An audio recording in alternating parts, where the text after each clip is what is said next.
plus le corps est actif dans les apprentissages, mieux ça va marcher. Plus on est passif, et on est passif souvent. La relecture, mais c'est à bannir, ça sert à rien, on se rassure, il n'y a rien qui reste derrière, on a l'impression d'y avoir passé 2 heures et on rate son éval le lendemain. Et on le sait ça maintenant. Et pour autant, on s'est dit, mais on y a passé 2 heures. Alors du coup, voilà, le découragement arrive, le stress arrive, je suis nulle. Enfin, tout se met en place là. Là, après, c'est parfait.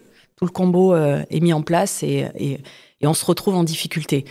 Donc non, plus on est actif, effectivement, tu peux danser, chanter, aucun problème, au contraire. Bienvenue dans la matrescence. Dans ce podcast, on part à l'aventure. L'aventure la plus merveilleuse et difficile de la vie, la parentalité. Laissez-vous embarquer au travers des épisodes qui explorent toutes les facettes, des plus complexes aux plus fun, du monde des parents. Apprenez, riez, pleurez, découvrez et débattez en écoutant la matrescence.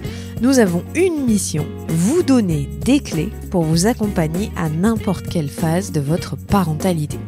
Je suis Clémentine Sarlat, votre hôte depuis mars 2019 déjà. Je suis ultra curieuse, très enthousiaste, mais beaucoup trop bordélique. Je suis aussi maman de 3 petites filles qui m'aident à me remettre en question quotidiennement. Et dans une autre vie, j'ai été journaliste sportive à la télé et aujourd'hui, je vous aide à rayonner dans votre parentalité. Abonnez-vous pour ne rien rater. Allez, let's go.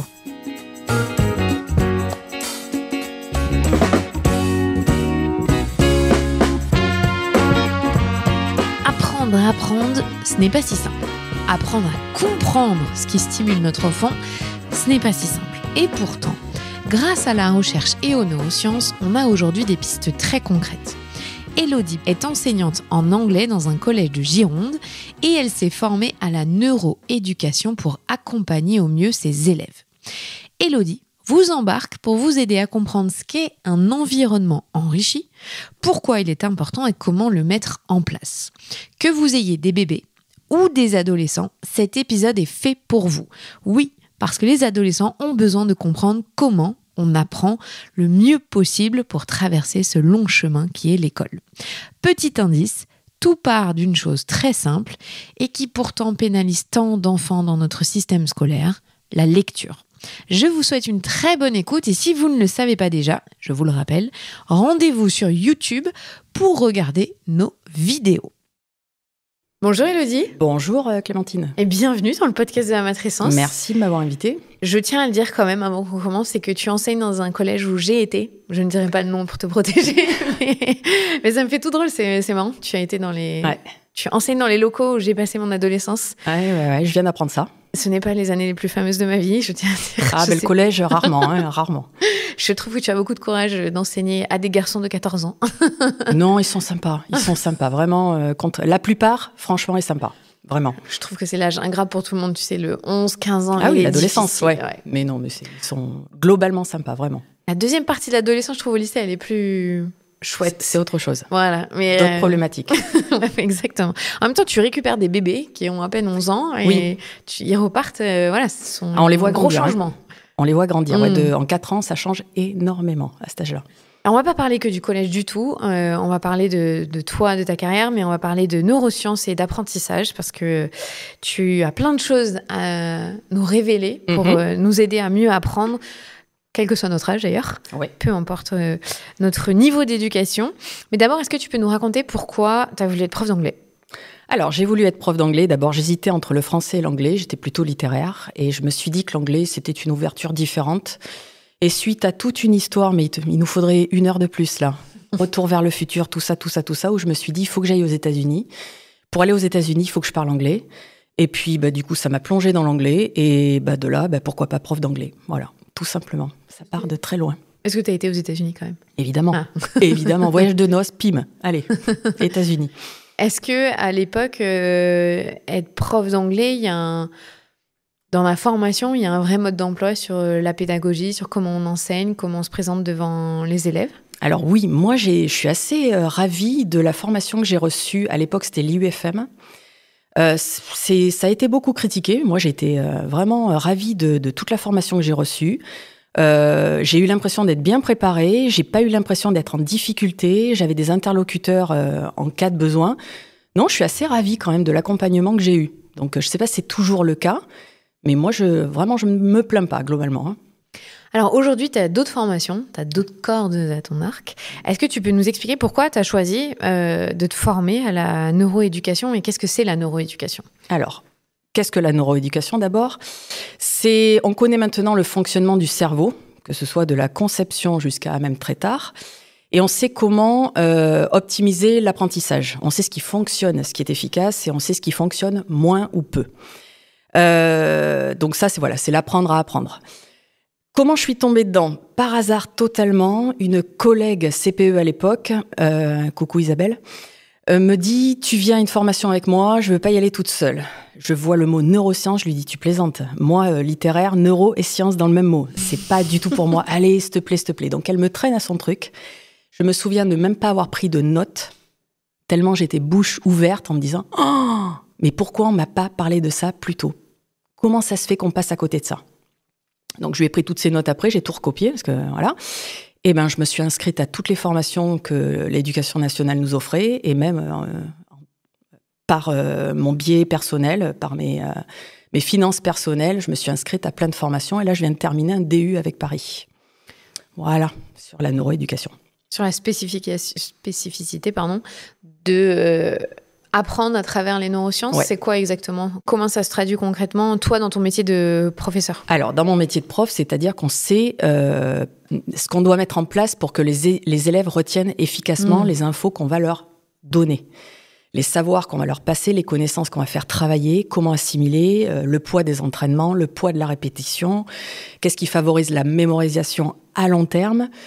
La mémoire de travail pendant qu'ils sont en train de travailler au sein d'une séance de cours. Donc voilà, ce qu'ils peuvent garder en mémoire, ce qu'ils peuvent pas garder en mémoire. Pourquoi il y a des ratés sur les consignes. Vraiment, ça aborde toute la pédagogie, ça brosse toute la pédagogie. Est-ce que ça a complètement changé ta façon d'enseigner ? Non, complètement non.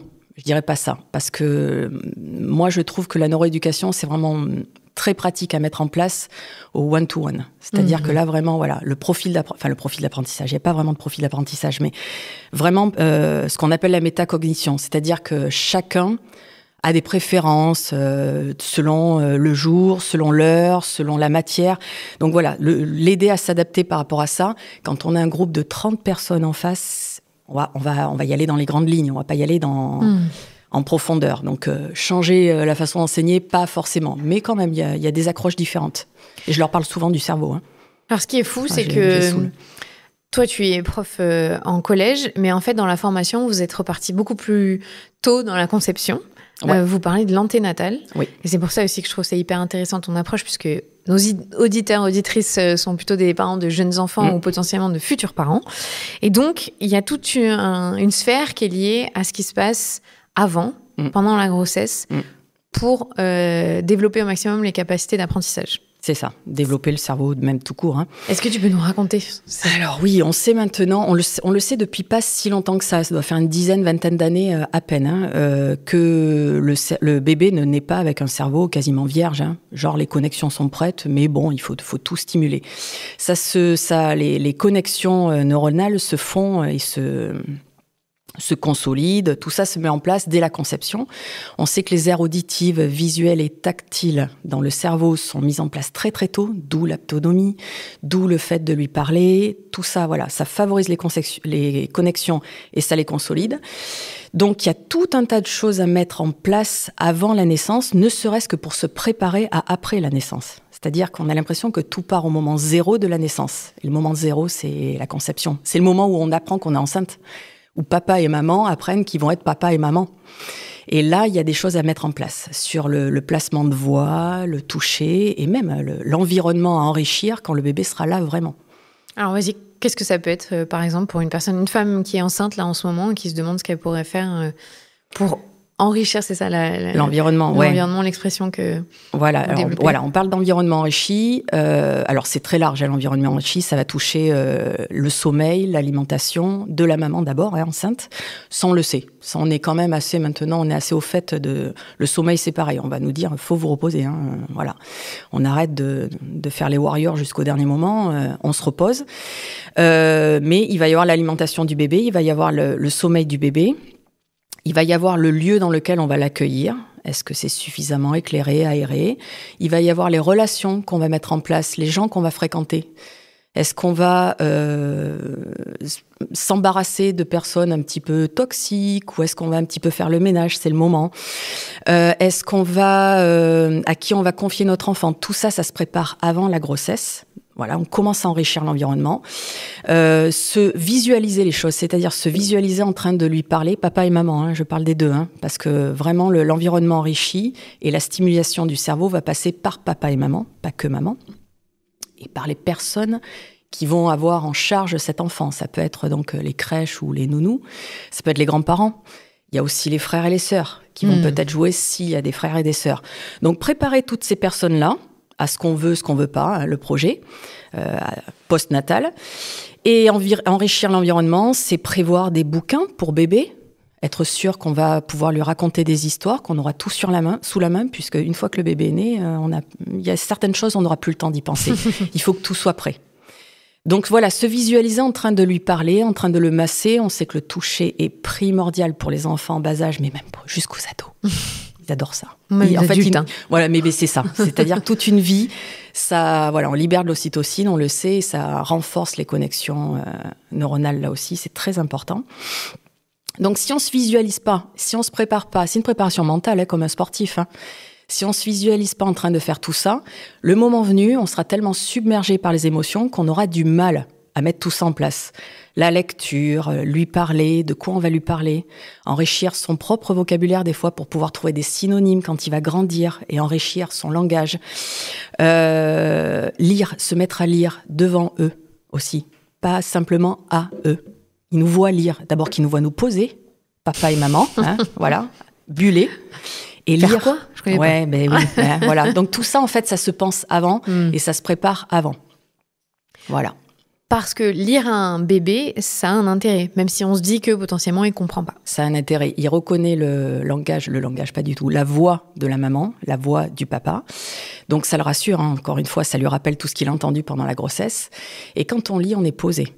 On est un petit peu décroché par rapport à ses émotions. Parce que parfois, on peut être en panique, on peut être... Voilà. Là, on lit, donc on se décale un petit peu par rapport à ce qu'on ressent. On est posé, c'est un moment qu'on lui accorde, et il le sent. Tout ça, il le sent. Et ça va favoriser la connexion, la connexion avec le bébé, qui est très, très importante. L'attachement, le fameux attachement qui va faire qu'il est sécure par la suite ou pas. Donc, c'est très important. Ça permet de lui parler sans y aller avec toutes nos émotions. Voilà. C'est un moment neutre qui a un intérêt pour la connexion, ce que tu disais, pour le lien d'attachement. Ouais. Mais oui, je ne voyais pas de cette façon-là où on... Parce que parfois, c'est pas évident de parler à son bébé.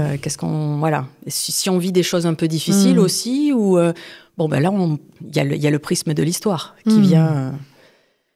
Donc, l'environnement enrichi, ça commence pendant la grossesse. Oui. En postnatal, avec des tout-petits, et ça continue. Ah ben ça continue. C'est-à-dire que on sait aujourd'hui que le niveau de langage d'un enfant de 6 ans qui rentre au CP est un bon prédicteur de sa réussite scolaire future. Donc tant mieux, et voilà. C'est-à-dire qu'en fait, on a 6 ans. Alors tout ne se joue pas avant 6 ans, c'est pas vrai, on le sait maintenant. La plasticité cérébrale, c'est toute la vie. Mais il y a des périodes sensibles. Et le conception 6 ans est une période sensible au niveau du langage. Donc, plus on va enrichir son langage jusqu'à 6 ans, plus on va le mettre en réussite au début de l'école, vraiment au sens où on va rentrer dans la lecture ou l'écriture. Toute la scolarité est basée sur la littératie. Tout. Les consignes, les consignes orales, les consignes écrites, même en maths, il y a des consignes. Là, j'ai un bouquin dans lequel, c'est Dehaene, Stanislas Dehaene qui écrit ça. Il écrit une consigne de maths hyper simple. Même moi qui suis... je comprends ce qu'on me demande. Seulement, c'est écrit de façon mais vraiment purement phonétique. On est obligé de le lire à haute voix pour comprendre cette consigne. Si tu la lis dans ta tête, tu ne la comprends pas. Et si tu arrives à la comprendre un peu, tu ne sauras pas résoudre le problème de maths puisque tu t'es concentré sur la compréhension de la consigne. Les élèves qui n'ont pas une fluence dans la lecture vont devoir déchiffrer chaque consigne. Et ils s'arrêteront là. En fait, il vous met dans la situation d'un élève qui n'a pas les capacités. Qui n'a pas la fluence nécessaire. Et donc derrière... Donc tout va être coûteux. Lui, il va mettre son énergie. Le cerveau va se focaliser sur le déchiffrage. Eh bien, ma foi, le problème de maths, ça passera ou en deuxième position s'il a encore un peu de jus, ou c'est trop tard parce que les autres ont déjà répondu, ou sont déjà passés au deuxième problème. Donc on les met en difficulté. Donc il faut absolument qu'à partir de 6 ans, le niveau de langage soit suffisamment riche pour qu'ils puissent rentrer dans la scolarisation. Alors ça, on sait, ils sont évalués oui. Au CP, au CE1, sur le nombre de mots qu'ils lisent sur 1 minute, c'est ça ? Peut-être, alors je ne suis pas... Voilà. Donc mais il doit y avoir quelque chose comme ça. L'éducation nationale a une idée, en gros, du niveau des élèves en CP et en CE1 et de leur fluence en lecture. Donc en gros, ils savent plus ou moins le pourcentage d'élèves qui va être en difficulté. Oui, on peut le dépister assez tôt. Rien n'est joué. Voilà, juste c'est du dépistage. On peut prédire quand même un certain nombre de choses. Tout est rattrapable, ça prendra plus de temps, ça sera coûteux aux parents, à l'enfant, ça sera coûteux pour tout le monde. Alors que c'est assez simple d'enrichir pendant 6-7 ans, si on compte la grossesse, le langage d'un enfant. C'est quand même assez simple. Alors ça, c'est simple si on est, comme toi et moi, éduqués, qu'on baigne dans des environnements où... un toi, milieu favorisé, tu es on le professeur, sait. tu lis, moi j'adore lire. Ça dépend du milieu social, on le sait. Voilà, le milieu social joue beaucoup sur cette donnée-là. Oui. Ah oui, ça c'est c'est ce contre quoi l'éducation nationale se bat et ce contre quoi beaucoup d'associations. Il y a une association dont je crois que c'est les 1001 mots. Je crois que c'est basé en région parisienne. J'avais vu ça. Je me suis abonnée à eux sur LinkedIn. Je les trouve pas mal. Eux s'occupent de personnes comme ça, un petit peu plus en difficulté pour plusieurs raisons, et appellent. Ils ont des appelants, ils appellent les parents pour les stimuler, leur dire « Allez, on vous envoie un bouquin, vous lisez, vous racontez telle ou telle histoire, prenez cette habitude, on vous suit. » Et puis je crois qu'ils les suivent pendant plusieurs semaines ou plusieurs mois pour que certaines personnes qui ont moins accès à l'éducation et qui ne sont pas au courant de tout ça puissent mettre en place des choses et que leurs enfants ne se retrouvent pas en difficulté et ne reproduisent pas les difficultés que leurs propres parents ont connues. Alors toi, tu es professeur d'anglais. Qu'est-ce que ça dit du bilinguisme ? Est-ce que ça retarde la lecture, l'enrichissement ? Du tout. Alors du tout. Là, le cerveau sait faire les correspondances sans aucun problème. Ah non, là, si les parents ne sont pas francophones à la base et qu'ils vivent en France, ils peuvent leur parler dans la langue d'origine, la langue maternelle. Il n'y a aucun problème. L'enfant suivra une scolarité parfaitement normale et les connexions seront tellement déjà établies que la langue 2, qui sera probablement le français puisqu'on est en France, va se mettre en place très très facilement. Il est en immersion de toute façon, hein, donc même si papa ou maman lui parle anglais ou espagnol ou allemand, il n'y a aucun problème, il est en immersion. Hein, donc non, ça n'entrave en rien, au contraire, c'est une richesse. Hein. Oui, mais il y a encore beaucoup de stigmatisation autour de ça et un biais un peu raciste, puisque quand c'est une double langue en anglais, ça pose moins de problèmes que si c'est une langue quelle que soit la langue. Voilà, quelle que soit la langue, il n'y a absolument aucun problème. Et ça, on le sait. Et nous, en classe, on le voit tous les jours. Hein. Donc, parler, mais lire est une des choses les plus importantes. Est-ce que... Maintenant que les écrans ont envahi nos maisons, qu'il y a la télé, mais vraiment il y a le téléphone, les tablettes, est-ce que nous, en tant que parents, on lit moins aux enfants aujourd'hui ? Oui, alors oui et non. Certaines familles sont très très lecture de toute façon, hein, culturellement parlant, ou sont au courant du fait qu'il faut de toute façon baigner l'enfant dans un milieu avec des interactions langagières riches. Mais néanmoins, c'est pour ça que je disais, essayez de lire devant vos enfants, parce que quand on a un petit moment, c'est le téléphone en général qui prend le dessus. Hein, voilà. Et ça, c'est moyen.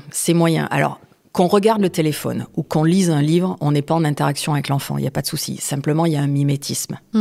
Donc, on ne peut pas leur balancer « t'as Molière à lire, là, t'es en 5e, t'as ton... faut lire parce que c'est important, blablabla ». Et 5 minutes après, aller prendre son téléphone. C'est un petit peu, voilà. Il y a un moment, faut être un petit peu cohérent dans son éducation. Donc oui, les écrans sont un écran. C'est de toute façon, le mot parle de lui-même. Et malheureusement, il y a de plus en plus d'enfants devant des écrans. Les fameuses nounous numériques, là, c'est... Voilà. Et là, franchement, c'est un frein aux interactions langagières. Et on le sait, les dessins animés, là, type Dora et compagnie, là, ça ne fonctionne pas. Ce serait tellement bien, mais ça ne fonctionne pas. Ils n'enrichissent pas leur langage via la télé ou les écrans.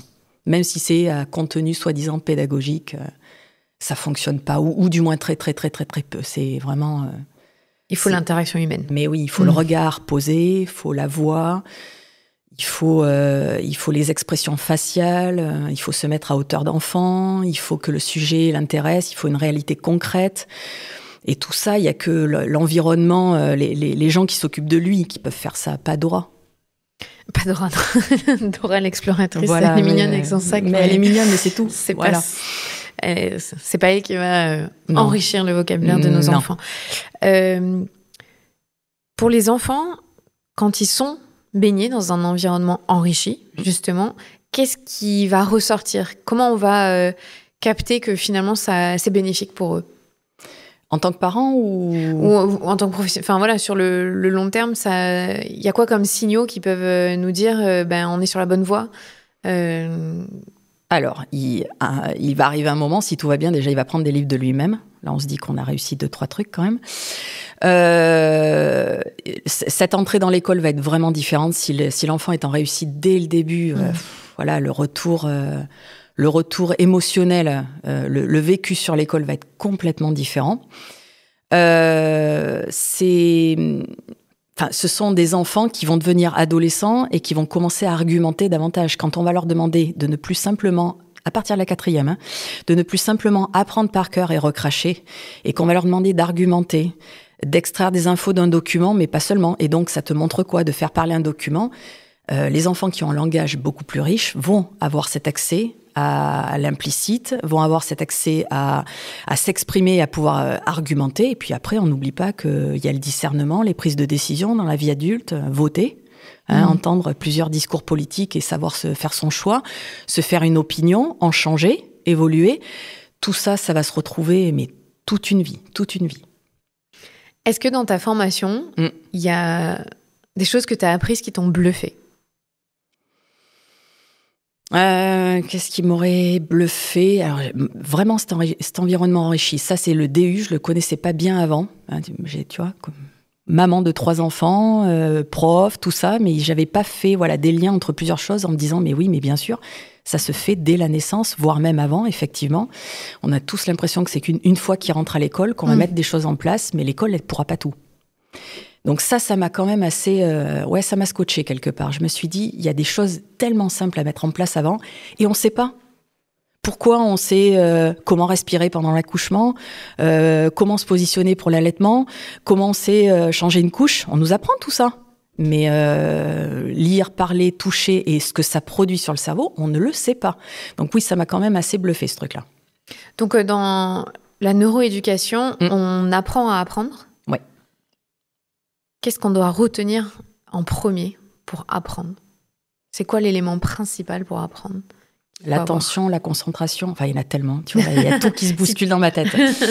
Si je devais en choisir un, la priorité de la priorité, c'est l'attention et la concentration. Si tu poses pas ton attention et que tu te concentres pas sur ce qu'on est en train de te proposer, t'expliquer, rien ne peut se passer. Il peut pas y avoir de mémorisation, il peut pas y avoir... Et ça, c'est compliqué parce que d'abord, il faut apprendre à se concentrer. Ça aussi, ça s'apprend. L'attention et la concentration. Ça s'apprend tout petit, à poser son attention, même si c'est quelques minutes. Et la mémoire de travail, du coup, va retenir les petites infos sur lesquelles on vient de se concentrer et de porter notre attention. Et c'est avec ça que derrière, on va pouvoir travailler. La mémorisation, le raisonnement, les fonctions exécutives dites de haut niveau. On va pouvoir faire ça, mais il faut apprendre à se poser Et évidemment, à comprendre ce qu'on nous raconte. Parce que si tu veux te concentrer, mais que tu ne comprends pas ce qu'on est en train de te raconter, ça va être difficile. Et je le sais en tant que prof d'anglais. Il y en a certains qui prennent de la soupe dans la figure. Et là, on n'a plus personne. Donc, comprendre, d'où l'enrichissement du langage, et se concentrer. Et ça aussi, aujourd'hui, notre temps d'attention, il diminue drastiquement au fur et à mesure qu'on passe du temps avec les écrans. Je crois qu'on a perdu 50%. Je ne sais plus ce que c'est le chiffre, mais c'est assez significatif qu'on n'est plus capable d'avoir une attention soutenue comme on a eu Alors, on est capable si on est motivé. C'est toujours pareil. J'ai hésité, dans ta question, j'ai hésité entre la concentration et la motivation. Puis tout est tellement, tu vois, tricoté, ça se tricote ensemble. C'est-à-dire que si tu es motivé, tu seras concentré. Si tu es concentré, que tu captes une info importante, tu pourras être motivé à finalement en faire quelque chose. Donc, en fait, voilà, je ne sais pas lequel vient avant l'autre, mais la motivation, ça joue énormément. Même si tu n'as pas une... Enfin, du coup, la capacité de concentration, elle sera décuplée. Et ça, tu le vois, toi, dans ta pratique en tant que professeur avec des adolescents, que c'est dur de les accrocher, de leur faire trouver de la motivation? Ouais, alors est-ce que c'est plus dur que quand j'ai commencé il y a un peu plus de 20 ans? Ça reste des ados. Ils sont là parce qu'ils sont là. Hein. Ils se sont pas levés le matin en disant « si j'allais en cours aujourd'hui, mais quelle bonne idée !» Non, ils sont là parce qu'ils n'ont pas le choix. Donc voilà, oui, il faut essayer de les accrocher. Mais là, voilà, c'est ce que tu vas... tu sais que tu as telle ou telle connaissance, tel ou tel fait de langue à leur faire passer aujourd'hui. Tu te dis, mais par quel biais? Donc, l'humour, le contenu, enfin le support que tu vas choisir, il y a plein de choses. Mais oui, il faut donner. C'est de l'animation. Hein. Je fais un peu ma Florence Foresti, de temps en temps. T'es en stand-up. Ah oui, faut y aller. Hein. Parce que quand tu parles de la motivation, de l'attention, ça marche pour des gens qui sont dans un environnement sécure. Ouais. Qui n'ont pas à penser à ce qu'ils vont manger, qui ont mangé d'ailleurs, parce que malheureusement il y a une étude qui vient de sortir, un enfant sur 5 en France ne mange pas comme il faut en allant à l'école, parce qu'il n'y a pas les moyens financiers. Aussi, pendant ce DU, ils nous en ont parlé, ils essaient de mettre en place un petit-déj, pour être sûr que l'enfant arrivé à l'école, il a au moins un petit-déj dans la journée, et que l'éducation nationale puisse fournir ça. On en est là. Hein. Parce que sans petit-déj dans le ventre, on ne travaille pas. Hein. Voilà. Donc c'est ça, tu vois, quand tu disais la motivation, mais c'est vrai qu'il y a plein de facteurs environnementaux que vous ne maîtrisez pas, vous, en tant que professeur, que certains parents, on ne sait pas qu'ils ne maîtrisent pas. C'est que voilà, la vie est trop dure, donc ils ne peuvent pas être présents de la bonne manière. Il y a la sécurité émotionnelle aussi. Et il y a aussi... cette recherche de motivation ou de concentration, si on est neurodivergent, c'est plus dur pour c'est plus dur. Des atypies. Donc, est-ce que vous, à l'Éducation nationale, vous avez des cas d'autisme qui sont au collège ou... Alors, moi, j'en ai pas, ou peu, ou ce sont plutôt Asperger qui vont quand même se débrouiller, qui, eux, sont en concentration presque extrême. Hein, donc, mais s'il y a des cas, on a des AESH qui sont... on a des personnes pour accompagner tout ça. Et ça fonctionne pas trop mal. Donc, mais effectivement, il faut faire attention à tout ça. Et ça, c'est la prise en compte de la différence depuis pas mal d'années. On a pas mal de formations sur ça. Vraiment, on peut pas dire qu'on n'est pas au courant. Donc, de temps en temps, c'est facile de faire des choses différentes pour certains. De temps en temps, c'est moins facile. On fait ce qu'on peut avec 30 élèves. Hein. C'est clair. Mais il y a certaines choses qui peuvent se mettre en place, effectivement. Mais... oui, on a 30 personnes différentes devant nous et on doit fournir le même contenu. Donc, la réception, au final, ce qui va en rester, ça sera différent, c'est certain. Donc, toi, tu leur proposes un support qui peut être adapté. Je parle pour n'importe quel élève que tu as. Tu les stimules, tu fais du stand-up pour essayer de les accrocher. Est-ce que tu vois une différence entre... ton enseignement avant cette formation et ton enseignement après? Oui, alors, pas dans ma façon d'être. Je pense que je suis restée à peu près la même parce que je crois que je ne sais pas faire autrement. Je suis moi et j'y vais, comme au McDo, je viens comme je suis. Par contre, je leur parle beaucoup du cerveau. Alors, certains, je les vois lever les yeux, l'air de dire encore son histoire de cerveau, on en a marre. Il y en a qui aiment bien. On fait aussi avec certaines collègues qui sont formées comme moi, on fait des petits ateliers neurosciences. Donc on leur explique, ceux qui sont au brevet, comment on planifie les révisions du brevet, comment on mémorise, comment on s'y prend pour apprendre ça, je ne sais pas combien de chapitres en histoire géo, et pouvoir restituer ça le jour du brevet. On leur apprend à gérer leur stress, on leur apprend que ce dont ils sont capables, parce que des fois ils ne savent pas qu'ils sont capables de tout ça. Donc ça, ils aiment bien. Mais c'est plutôt ce lien avec le cerveau et le fonctionnement du cerveau qui a vraiment changé ma façon de faire, plus que véritablement le contenu de mes cours et ma façon de leur fournir ce que j'ai à leur fournir. Alors, si on prend un exemple concret, tu viens de donner, on a 4 chapitres en histoire à retenir. Parce que ça peut arriver même en primaire, en fin de primaire, ils doivent avoir des acquis et des apprentissages et de la mémorisation. Qu'est-ce qu'on met en place si on veut aider notre enfant et si on est parent? Pour apprendre une leçon d'histoire. Pour les aider à apprendre, voilà. Bon. Alors, la première chose, il faut savoir que les apprentissages scolaires, vraiment scolaires, vont fonctionner avec des mots-clés. Il y a des mots qui vont être importants. Il y a des mots, il s'agit de les avoir et c'est comme un tiroir. C'est le tiroir chaussettes. On tire, on a toutes les chaussettes. Le tiroir t-shirt, on tire, on a tous les t-shirts. Donc, à partir du moment où on a le mot tiroir, on va pouvoir après avoir accès aux informations qui sont un petit peu en dessous.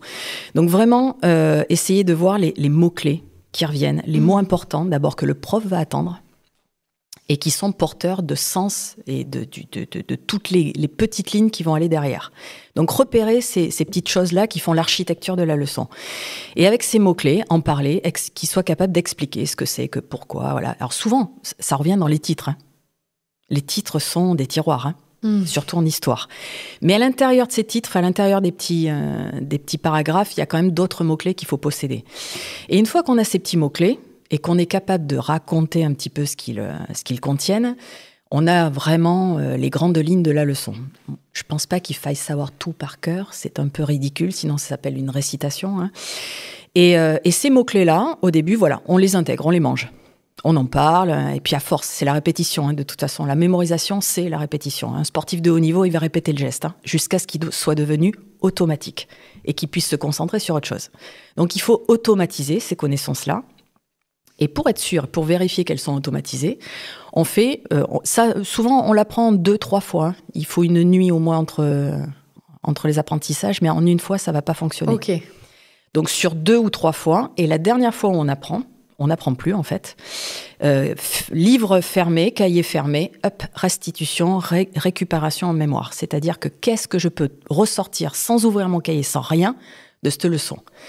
Et après, on ouvrira le cahier pour voir les manques. Mais si tout va bien, il n'y en aura pas beaucoup. Et là, ça va nous mettre en confiance. On va s'apercevoir qu'en fait, on sait plein de choses sans avoir ouvert le cahier, sans que papa, maman ou je ne sais pas qui nous pose des questions.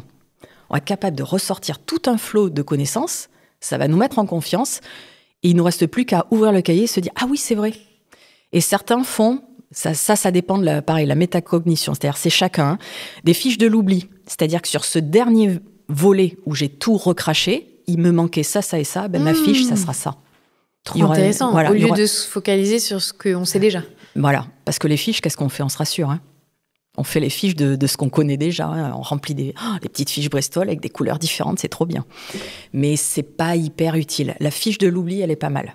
Et celle-là, on la relit, je sais pas, le matin avant d'aller passer l'examen ou quelque chose comme ça. Ou la petite éval si on est en primaire.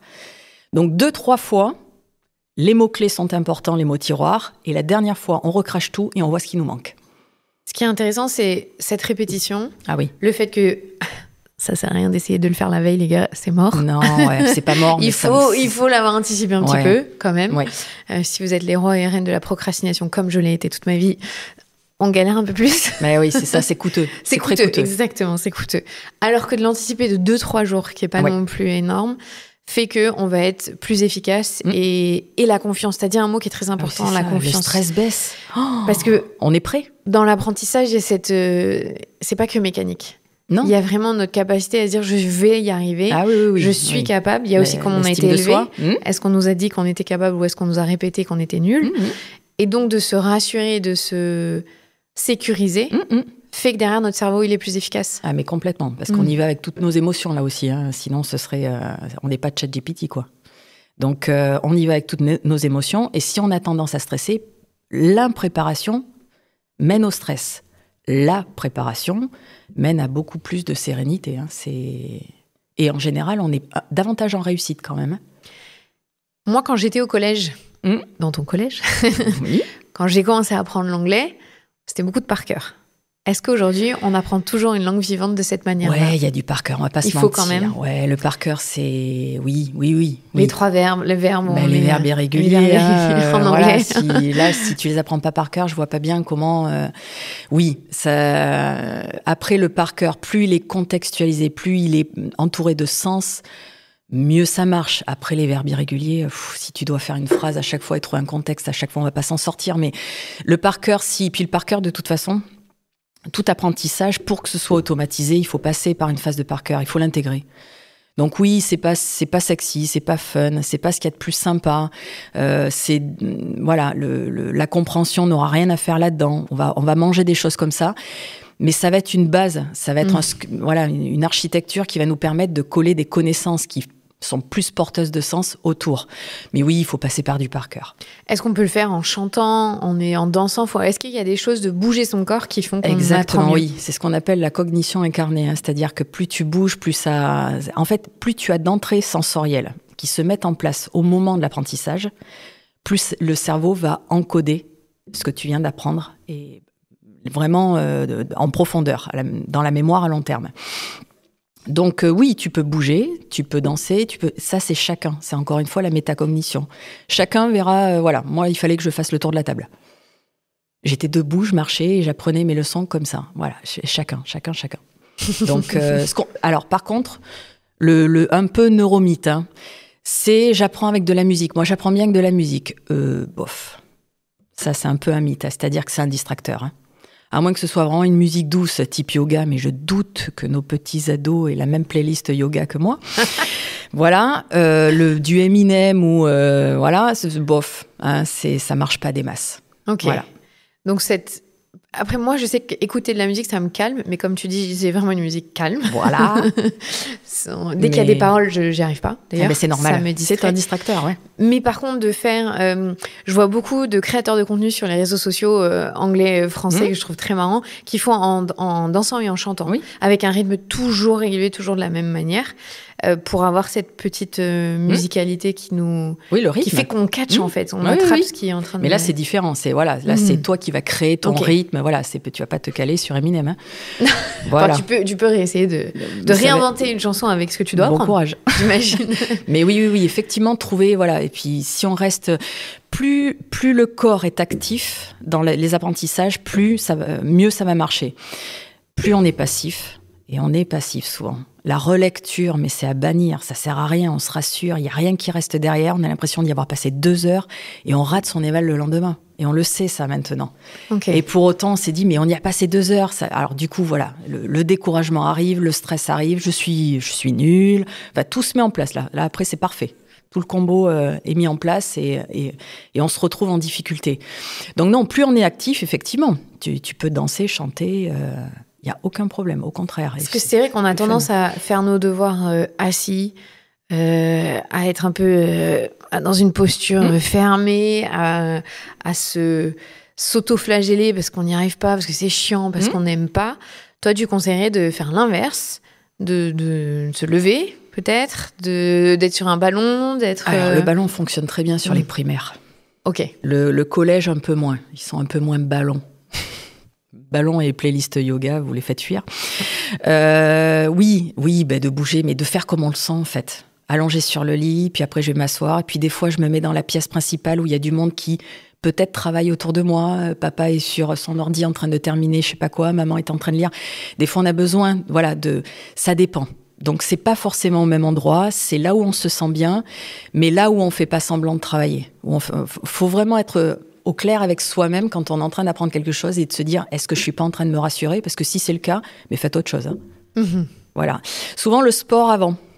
Ok. Le sport avant fait énormément de bien. Enfin, moi, je sais pas comment tu le sens, mais quand j'ai fait du sport, j'ai l'impression j'ai des idées de dingue qui me viennent. Alors, il y en a à peu près 1% qui vont aboutir, parce que c'est un peu trop de dingue. Mais on s'aère tellement, on a l'impression que la créativité est décuplée. Et puis on s'est mis dans une dynamique. Donc on a envie de faire plein de choses, donc derrière on est plus efficace.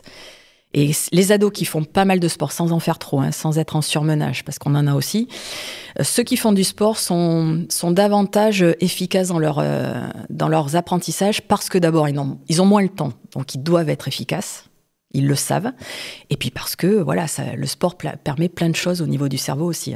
Ne serait-ce que d'aérer le cerveau, faire circuler le sang, tout ça, c'est primordial. C'est drôle parce que ça va tellement à l'inverse de la croyance en France où les sportifs sont bêtes et n'ont pas d'intelligence, alors qu'il y a plein d'autres aspects dans leur pratique qui sont très intelligents. Ils ont d'autres intelligences d'ailleurs. Et ils vont vite. Et ils vont très vite. Mais comme tu dis, ils doivent combiner beaucoup de choses en même temps, prise de décision rapide.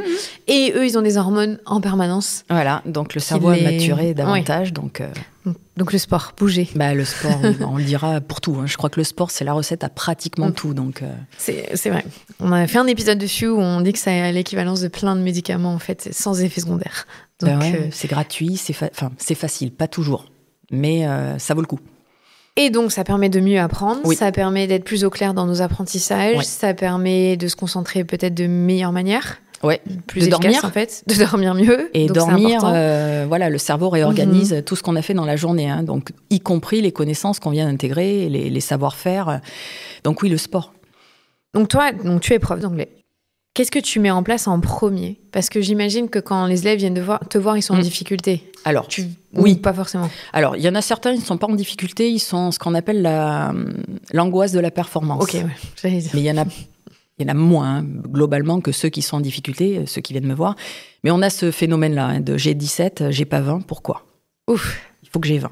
Donc voilà, donc là, c'est un autre travail. Ceux qui sont plutôt en difficulté, moi, je commence toujours par... les médecins font avec une radio et une prise de sang, moi, ce sont les évals. Tu m'amènes toutes tes évals, on met tout à plat et on voit ce qui ressort de presque toutes les évals, en bien ou en moins bien. Il y a toujours un point commun, c'est ça que tu veux dire ? Il y a une trame ? Ah oui, ouais.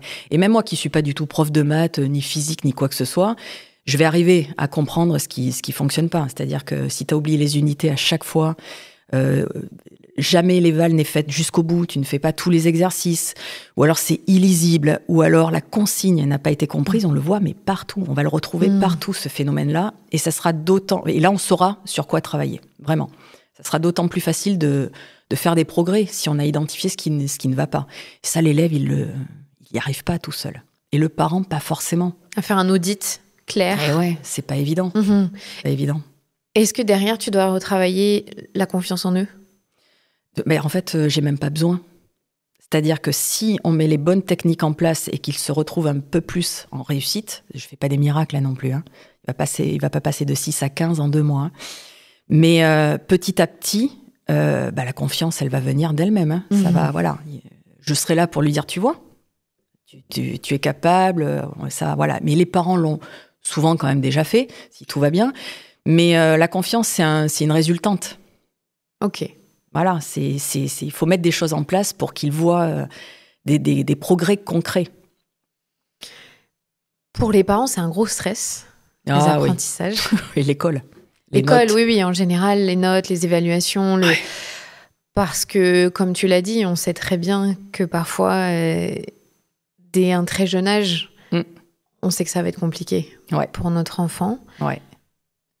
Est-ce que tu conseillerais quelque chose en particulier pour les parents qui se retrouvent un peu démunis face à leurs enfants qui sont en difficulté ? Alors, on peut être démuni de plusieurs façons. On peut être démuni parce qu'on ne peut pas l'aider, ou intellectuellement, ou on n'a pas le temps. Et moi, je vois beaucoup de parents qui revivent leur scolarité. Non, mais moi, j'ai déjà stressé pour les maths, j'ai pas envie de recommencer. Et quand je vois arriver le 7 sur 20 en maths, là, ça me replonge dans quelque chose, et je ne gère pas du tout. Donc, mais donner un tiers. C'est-à-dire que ça peut être s'il y a des gens autour, dans la famille, qui peuvent s'occuper de l'enfant scolairement parlant, il faut déléguer.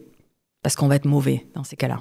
On va être très, très mauvais, on va dire des choses qui vont nous dépasser, et là, on va dire des phrases assassines qui peuvent se fixer dans la tête de l'enfant et qui vont être compliquées par la suite. Donc, déléguer. Ou à des professionnels ou autres, mais déléguer un maximum. Parce que sinon... et puis, parler d'autres choses à la maison. Du coup, hop, ça c'est pour quelqu'un d'autre. Nous, on va faire autre chose ensemble et on va parler d'autre chose. Et parler de l'école autrement le soir. Pas que t'as eu combien? Ah bon? Et puis bim, la dispute éclate. Parler d'autre chose. Une anecdote, qu'est-ce qui t'a fait marrer aujourd'hui? Alors tel prof là, qui s'est vautré la dernière fois, Parlement, il a réagi comment? Enfin voilà, des anecdotes qui font que l'école peut être autre chose que les notes et les évals à réviser, quoi. J'avoue qu'avec mes filles, qui sont petites, donc il n'y a pas vraiment des évals, mais comme c'est très compliqué de leur faire raconter une journée, ma première question, c'est toujours qui a fait une bêtise à l'école? C'est ça, si tu fais et des alors là, questions... il n'y a pas de problème. Faut des questions ouvertes, faut pas que ce soit oui ou non. T'as passé une bonne journée? Voilà. Oui. Et qui sont C'était bon à la cantine? Oui. Bon, non, ça va être limité. Oui, un peu drôle et axé sur autre chose. T'as raison.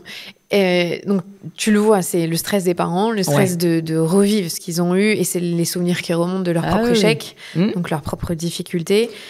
Il y a la peur de l'avenir, en anticipation de ce qui n'est pas encore arrivé, mais va arriver. Donc ça, pareil pour les parents, ce stress de toute façon, il est nul à 11 ans et il n'aura jamais son bac. Non. Alors oui, oui. Alors, il existe le stress. Et puis, moi, je suis parent. Ça, même en connaissant tout ça, parfois, émotionnellement, pim. Il y a un petit automatisme qui va se mettre en place de... Et après, je me dis, bon, mais j'ai cette capacité-là parce que c'est mon métier, que je connais. Mais moi, je revois des élèves sur qui on n'aurait pas misé un copec. Parfois, on se dit, oulala, ça va être compliqué. Et bien, finalement, il a bien réussi. D'autres qui étaient très bons. Et finalement, des paramètres se sont greffés sur ça et ça a moins bien fonctionné que ce qu'on aurait pu penser. Tout est possible. Tout est possible. Et tout est faisable, mais n'importe quand. Et l'école ne peut pas tout, en ce sens qu'on peut réussir aussi sans l'école. On va pas se mentir. C'est plus simple avec l'école. C'est plus simple. Mais on peut réussir sans. Et on peut être en échec longtemps et à un moment donné... une bonne rencontre, que ce soit prof ou même dans son entourage. Et la chose s'enclenche, et les choses se mettent en place, et on reprend les études plus tard. Enfin, tout est possible quand même dans la vie, mais heureusement, on peut rebondir tout le temps. Est-ce qu'avec la formation que tu as eue sur les liens d'attachement, sur la sécurisation émotionnelle, encore plus tu as conscience que le rôle que tu as en tant que prof peut être capital dans la vie d'un enfant? Alors oui. J'en parle souvent avec mes amis. Des fois, je me dis, oh là là, en fait, tout repose sur nous. Tout. Quand je vois les élections américaines, quand je vois plein de choses, je me dis, en fait, c'est nous qui devons jouer. Voilà, il y a quelque chose qui n'a pas été fait. Dans l'éducation. Dans l'éducation. C'est-à-dire qu'il y a les parents, clairement, mais pas que. Parce que nous, on est un brassage de plein de choses. Donc, on peut mettre en place plein de choses qui ne peuvent pas forcément se mettre en place à la maison. Donc, je me dis, oui, ça... on s'occupe beaucoup du harcèlement scolaire et de la même façon, le racisme, la façon de se parler, le vivre ensemble, le respect de l'autre, du prof, mais pas que. Tout ça, c'est chez nous que ça se passe. Donc, des fois, même des fois, certains me disent, tu te mets un peu prétentieuse quand même. Mais je me dis, mais non, mais on doit véhiculer des choses parce qu'après, ça va être fixé. Il y a un état d'esprit fixe qui peut apparaître quand on est adulte. Et c'est à nous de leur dire dès le début non, l'esprit critique, c'est tout le temps. On évolue tout le temps. On est capable de... Et puis d'éviter les raccourcis. Moi, c'est ça sur lequel je joue énormément. La vie, c'est pas blanc ou noir. Les opinions, c'est rarement blanc ou noir. Tout est nuancé, tout s'argumente, ça dépend d'eux. Et essayer de leur faire comprendre tout ça, parce que c'est... Enfin, pour moi, ils vont voter dans peu de temps. Moi, quand je les lâche, peu de temps après, ils votent. Et ça peut changer beaucoup de choses, quand même, le vote. Donc, il faut cet esprit critique. Il faut développer plein de... Et pour moi, ça passe beaucoup par chez nous. Quand je te parle de ça, c'est parce que très souvent, on voit des gens qui ont réussi dans la vie adulte et qui disent soit... c'est en réaction à un prof qui a été odieux, qui les a brisés quelque part, et de dire, tu vois, j'ai réussi, et je suis mieux, je suis mieux que ce que tu pensais de moi. Ou, si j'avais pas eu ce prof, jamais je m'en serais sortie dans la vie parce que j'avais un foyer où il y avait pas il y avait pas d'amour, pas de sécurité, il y avait pas ce qu'il fallait. Est-ce que ça, vous vous en rendez compte en tant que prof de l'importance dans la vie? Mais bien sûr. Tu vois, au-delà de l'esprit critique que vous donnez, c'est vous pouvez influencer le futur d'un enfant, d'un adolescent. Oui, mais clairement, bien sûr, la façon dont tu agis avec eux, tu sens bien que ça a un impact. Tu sens bien que de temps en temps, t'es la seule main tendue qu'ils vont avoir. Tu sens bien que quand tu t'agaces un petit peu, certains, bon, ça va leur glisser dessus, d'autres, ça va avoir un impact un peu plus important, donc tu vas en parler avec eux derrière, parce que tu te dis, on va pas rester sur ça. Si, tu le sens, ça. Enfin, moi, je le sens. Je pense que je suis pas toute seule, hein, mais oui, ouais. Est-ce que ça, vous avez eu des formations dans ta carrière sur le rôle clé que vous pouvez jouer, les figures d'attachement que vous êtes, parfois? Non. Du tout. Moi, j'ai jamais entendu parler de figure d'attachement avant de faire une formation. Ma première, c'était avec Catherine Guéguin. Et j'avais jamais entendu parler de ça avant. Et pourtant, on est ce qu'ils appellent les caregivers, c'est-à-dire qu'on fait partie de ceux qui vont prendre soin des enfants. Ils passent beaucoup de temps à l'école. Hein. Et non, on est formé en pédagogie. Ça, ouais. Moi, je l'ai dit, j'ai trouvé que j'étais bien formée. La relation à l'élève, alors peut-être que maintenant, c'est davantage mis en place. Hein. T'en doutes. Je suis moyennement sûre. Mais bon.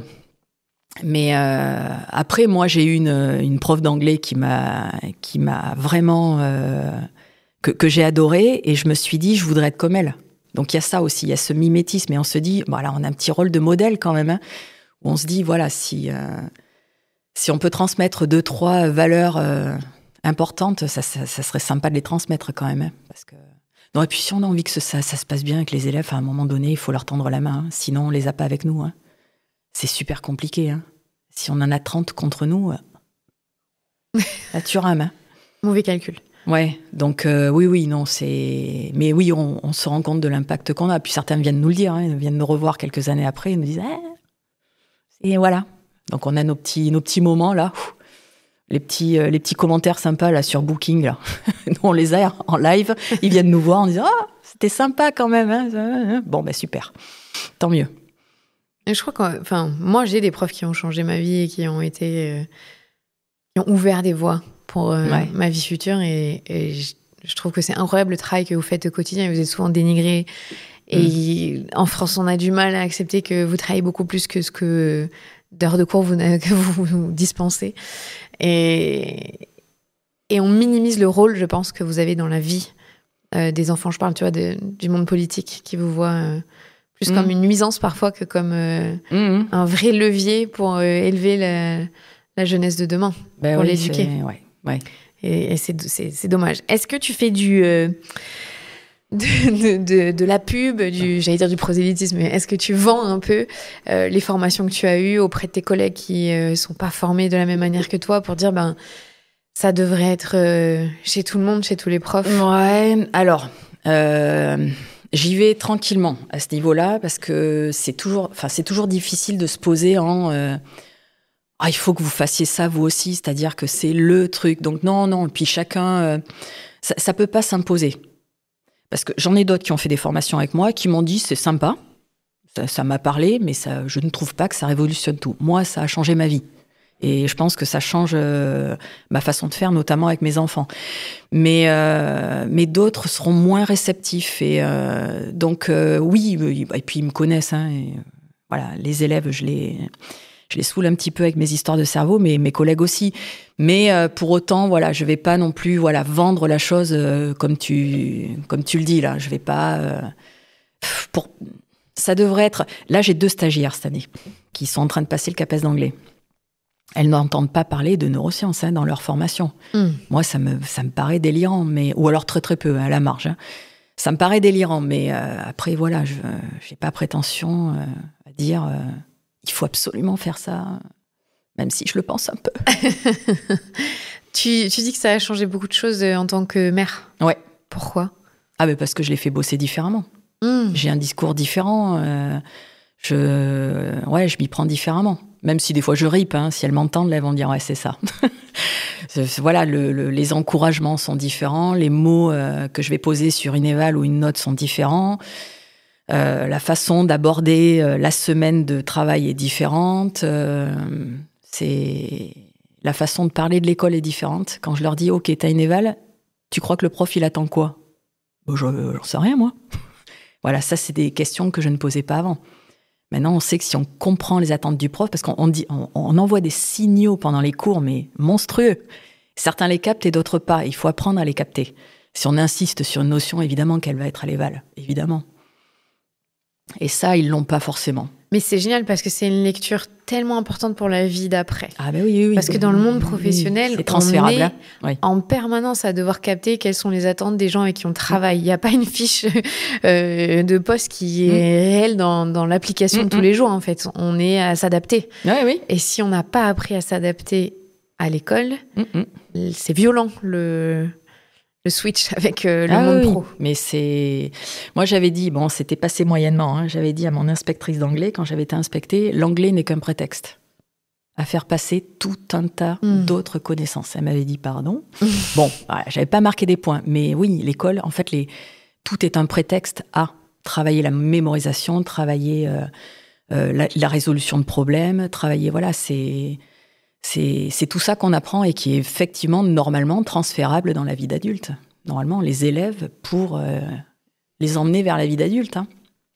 Est-ce qu'avec la neuroéducation, tout ce que tu as appris, tu arrives à ce que les élèves lisent un peu plus et aiment ça? Alors ça, c'est difficile. Au début, c'est comme pour tout, hein, lave-toi les dents. Ça va durer combien de temps, le lave-toi les dents, brosse-toi les dents, le matin et le soir? 6, 8, des fois 10 ans. Où on va devoir le dire, sinon, moi j'avais une amie qui avait fait un calendrier de l'Avent avec des petites choses sympas du quotidien qu'on pouvait faire ou ne pas faire. C'était ça les cadeaux du jour. Et il y avait une fois, le petit papier, c'était « ne pas se brosser les dents ce soir ». Et elle me dit, ma fille a sauté de joie. Ouais, super. Donc en fait, voilà. Et il y a un jour où ce brosse-toi les dents là, on n'a plus besoin de le dire, et mieux, c'est-à-dire qu'on peut plus s'en passer. On a du mal à plus se brosser les dents, nous, adultes. Eh bien, c'est ça. C'est-à-dire qu'en fait, au début, c'est laborieux. C'est pas forcément sympa. C'est utile, on se doute bien que c'est utile, n'empêche qu'il faut le faire, mais après, ça devient automatique. Et c'est ça qu'on met en place, en fait, véritablement. Automatiser tout un tas de choses pour que, derrière, vous puissiez faire des choses de plus haut niveau, parce que tout le reste est automatisé et n'est plus coûteux, quoi. C'est ça qu'on essaie de mettre en place, tout simplement. Et le reste, les matières sont un prétexte à ça. Selon moi. Là, c'est opinion, pas fait. Hein. Et tu as des élèves vraiment qui, pour eux, ouvrir un livre, c'est impossible. Et du coup, la lecture en fait partie. C'est-à-dire que... Alors, c'est pas impossible. C'est jamais impossible. Il y a pire. Hein. Non, mais je veux dire, c'est vraiment quelque chose... Ils ont été traumatisés. On les a dégoûtés de la lecture. Et pour qui c'est vraiment un rejet total d'arriver à ne serait-ce que se... penser pouvoir lire? Non, alors, moi, ça me vit, pas là où je suis, et même dans mon environnement où on a tous des enfants plus ou moins petits, ados, il n'y a pas ce phénomène. Après, j'aime pas lire, évidemment, c'est comme les dents. C'est-à-dire qu'au début, j'aime pas lire. Il y en a qui aiment lire dès le début, mais ils sont rares, hein, on va pas se mentir, ils sont rares quand même. Moi, j'adore ça. Mais non, mais je sais qu'on n'est pas beaucoup. Petite, mais moi, j'aime ça. Oui, j'ai toujours eu. C'est vrai? Oui. Bon, mais c'est quand même assez rare. C'est-à-dire que ça reste coûteux. Voilà, faut rentrer faut déchiffrer au départ. Alors, ça va moins vite. On se crée pas des images mentales de suite. C'est laborieux. Mais c'est vrai qu'une fois que c'est mis en place, normalement, après, c'est plaisant. Mais il faut un petit peu booster, hein. Faut un petit peu appuyer cette chose-là. Et est-ce que tu remarques que ça peut être très genré, le rejet des livres et de la lecture, que les filles vont plus être à se poser, à lire et à se laisser embarquer dans des histoires que les garçons? Alors, j'aurais dit il y a quelque temps que oui, et j'ai l'impression que plus vraiment. Ok, tant mieux. Je pense que ça fait partie des choses qui ont bien évolué. Parce que j'ai beaucoup de garçons lecteurs. Parce que je commence mes cours avec un WhatsApp où ils me racontent plein de trucs. Et quand je leur demande de me raconter ce qu'ils ont fait le week-end dernier et autres, il y a beaucoup de garçons qui me disent moi j'ai lu ça pendant des heures. Donc il y a pas mal de garçons qui lisent aussi quand même. Okay. Là où je suis. Bien sûr. Voilà. C'est ton biais, c'est ta réflexion. Mais je pense que c'est assez... ça devient plus mixte. Mais avant, il y avait ce biais genré très genré. Il y avait un peu la fille qui lit dans son coin et le garçon qui joue au foot, mais non, moins, vraiment moins. On est encore genré dans les jeux vidéo. Oui. Les garçons jouent beaucoup plus aux jeux vidéo que les filles, même si les filles jouent, mais beaucoup plus. Mais sur la lecture, je dirais que c'est moins marqué. Ok. J'ai une dernière question. Si tu devais encourager les parents à enrichir leur environnement et à commencer tôt, puisque comme je rappelle, les auditeurs et auditrices de ce podcast sont potentiellement des gens qui ont des enfants plus jeunes, à part la lecture, qu'est-ce qu'ils pourraient aussi mettre en place ? Parler, les interactions. Ok. Vraiment, langagière, c'est vraiment s'adresser à l'enfant, le regarder dans les yeux, parce que les yeux permettent une accordance psychique et émotionnelle. C'est-à-dire que là, et puis on sait qu'on lui prête de l'attention, donc il va nous prêter de l'attention. Donc, mais vraiment lui parler, alors pas le saouler, on va pas non plus, mais lui parler le plus possible avec des phrases enrichies, lui poser des questions ouvertes pour qu'il réponde par des phrases complètes s'il le peut. Au début, ça sera un mot, ce qu'on appelle le mot-phrase. Ensuite, ça va devenir 2-3 mots. Et ensuite, ça va devenir des phrases complexes. Mais pour qu'il en arrive à ce stade-là, il faut nous-mêmes enrichir notre vocabulaire. Et dès qu'il a acquis certains mots de la vie de tous les jours, essayer de trouver des synonymes et les répéter. Alors, pas lui faire répéter, on ne donne pas un cours, mais on va le répéter. Ce soir, on va le répéter. Demain, on le répétera aussi. Et petit à petit, voilà. Et une fois que ça s'est acquis, hop, on ira encore sur un autre synonyme. Alors, oui, c'est un peu coûteux pour le parent, mais si on le fait pour un, alors là, tout est mis en place pour la fratrie. Tout est mis en place. Voilà. Ce sont des habitudes qu'on a prises, quoi. Et c'est marrant ce que tu dis, parce que je réalise que je lis parfois des histoires à mes filles de livres que ma mère a gardés d'il y a 30 ans, ou même d'elle, il y a vraiment très très longtemps. Et je me rends compte à quel point le vocabulaire est beaucoup plus riche dans les livres pour enfants d'avant. Enfin, c'est-à-dire que le niveau et les mots employés sont plus complexes à comprendre que ce qu'on propose aujourd'hui aux enfants à l'âge qui était pour le livre d'avant. Tu le remarques ça aussi ? Oui, oui. Oui, mais écouter, parler les personnes plus âgées. Elles parlent mieux que nous. Mais c'est ça, elles ne sortent pas tous de Sciences Po ou de HEC. Et pourtant, le langage est beaucoup plus riche. Ouais, on a appauvri à un moment donné. Je pense que ça repart à la hausse. On est de plus en plus exigeant. Moi, je le vois aussi avec les examens. Le brevet, voilà. Mais effectivement, dans la population générale, le langage s'est appauvri. Mais du fait des écrans, du fait du moins de temps accordé aux enfants, avec nos vies à 200 à l'heure, Et il ne s'agit pas de... J'avais lu un article sur Obama, il a été président pendant 8 ans, à un moment où ses enfants étaient assez petits. Et il s'était posé la question de « Zut, je ne vais pas être là, qu'est-ce qui va se passer pour elle, même s'il y a maman ?» Et en fait, on lui avait conseillé de passer du temps de qualité, c'est-à-dire que vous ne serez pas beaucoup là, mais le peu de présence que vous aurez auprès d'elle, il faudra que ce soit qualitatif. Émotionnellement, intellectuellement. Bon, je pense que ça a bien fonctionné. Et c'est ça, c'est pas l'idée d'être présent tout le temps, mais c'est l'idée de, quand on est présent, c'est de qualité. Donc on fait cet effort de lecture, de parler, d'enrichir. On fait cet effort-là et franchement, il y a un retour sur investissement assez impressionnant. Merci beaucoup, Élodie. Merci à toi. J'espère que ça vous aura donné des pistes, vous qui écoutez, pour faire descendre la pression par rapport à l'apprentissage et de le rendre fun et de bouger et d'avoir compris comment on peut enrichir donc l'environnement et enrichir nos vies en fait. Oui, mais enrichir tout le monde et tout le monde est gagnant. C'est ça. Merci. Merci à toi. Vous venez d'écouter un nouvel épisode de la Matrescence. Merci infiniment pour votre soutien. Si vous voulez découvrir de nouvelles pépites, n'hésitez pas à aller sur le site www.lamatrescence.fr. Vous pouvez également vous abonner à la newsletter qui sort tous les vendredis. Rendez-vous également sur le site pour pouvoir vous inscrire. Ensuite, vous devez vous abonner sur votre plateforme d'écoute pour pouvoir recevoir les notifications. C'est ce qui fait grandir ce podcast. Merci infiniment et continuez de partager ce savoir autour de vous. Je sais que c'est comme ça que beaucoup des auditrices et des auditeurs ont découvert ce podcast. Alors un grand merci. Prenez soin de vous. À la semaine prochaine.